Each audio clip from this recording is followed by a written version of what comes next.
Welcome to ECNTRADE Daily Video. Before we begin, it should be noted that any advice is of a general nature only and that your personal circumstances have not been taken into consideration. Hello everyone, my name is Rob Clayton and thank you for joining me. Well, still there is relatively a negative holding pattern for the Australian dollar. Now what I mean by that is the fact that we've still got a rising wedge that has broken and also holds potentially to a bearish case. Reason behind that is from the break of this short-term trend is we've got a bearish outside range day. Following with that is that we do have a declining MACD. Now, if you look at the pattern of the MACD, there is still divergence. The fact is that as prices have continued to climb, the indicator has declined and therefore has potentially put on a negative call if we see a break through the zero axis. Now, what will trigger that call is a push through the support level of 73.40. Now, overnight, we did get at least a few challenges there, but it didn't break. Now, the market is attempting to at least stage a rebound, but not likely to sustain much more than the previous high, which is around 74.06. Nevertheless, the ADX is still trending somewhat. So the bulls are still determined to continue to try and take the market higher. But with the negative signals that are in place and the current pattern, I still wait for a break of 73.40. This would give us some indication for a slide towards 72.65 to 72.25. My view at the present now is neutral for the euro. Reason behind that is we've taken out this significant level of 120 figure 20.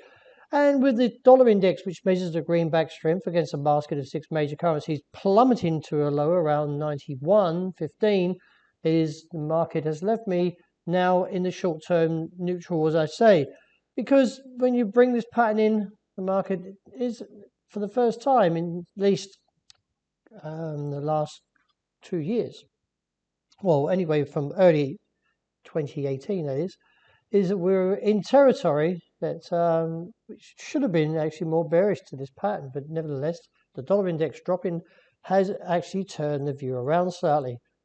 Let's see how the market plays into tonight. Still this week, we have the Jerome Powell speaking a little bit later, and also we have the non-farm payrolls, and that could all change. As strong as this candle may be, not quite a Marabuzu because we've got a towel at the top there, but nevertheless, near enough. A call to that is that we could see a rejection and see the market sharply turn. In previous days, the euro is very, very volatile and weighted at 57.6 to the US dollar. Is that the market will be keeping it very close on the dollar index and therefore could see an easy pullback towards the lows of 119. Dollar yen, since the bullish outside range day and since the rebound of the low 103, market is back into a bullish stance, even though the US is weak. Now, it's more the fact is it's the yen weakness that's actually bringing the rise currently at present. With the uptrend holding just around about 104 on the bullish outside range day, could see, along with the technical implications married to the bullish case with the RSI and also, as I mentioned, the moving divergence convergence, that is, or the MACD. You can see that we are looking at 105 and reassess from there. Should I say the moving convergence, divergence.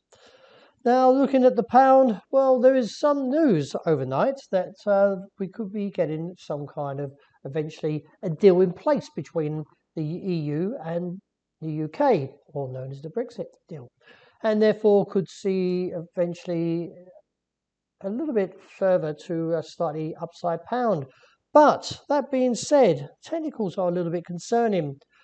Presently, though, I am neutral and I am sitting out for the moment as I keep a very close watch on this pattern to see how it slowly unfolds, whether or not it's going to be bullish and see a further climb up towards the highs around 135, or will the market actually just slowly fade at this level and drop back? At present, though, there isn't really any indication from the technicals for a trade to be put on. So for the last few days, I have been neutral and would rather sit out just for the moment.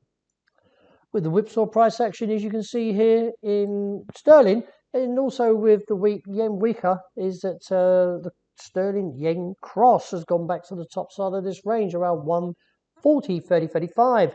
It is assessed though the market may actually stage a pullback and look anywhere close to the lows of 139 to about 138.5 where this trend line is. But keep a close watch just in case the pound does rally further. Otherwise, we may see a break of this level 140.30.35 and see a squeeze up to about 141.20. Nevertheless, I'd still keep your risk management accordingly, that is, to your trading preference, due to the fact is that stop losses and take profits should be in place in case of the uncertainty that's lying ahead, mainly on the sterling leg due to the Brexit. Well, the downside target from 1,848.52 break was reached, 1,765. No follow through and rejection at this stage. We've rebounded back towards 1,800 overnight, but the technicals haven't quite come to the party, so to speak, to support a further rally. There's still a little bit more work on the top side at 1,816 to 1,824, and with a top around 45 to 60. But nevertheless, the market is a little bit whipsawed now as we're getting a little bit of determination in who will take the lead in terms of the bulls or bears. It looks like the bulls, after this one-day candle taken out 2 days, may see a little bit more push to the upside to around 12 to 24 and reassess from there. Last and not least, we're looking at the oil. Now, as you can see, have we broken the trend? Well, I would say about 80% yes, because the fact is that we've got an RSI through the midway point. There's no trend anymore, and the market is still relatively close to that $44 a barrel. We could see a move back to 42 or about 41.5 if this pattern continues to unfold to the bearish case. We do need to see a climb tonight and stay above $44 to get a rise to 46 to 50. But I would say the way the market's setting itself up in terms of this pattern, could see, as I say, back to about 41.5 to 42. Well, that wraps it for today. Thank you very much for joining me. And as always, look out for the intraday report. And I hope you enjoy the rest of the day.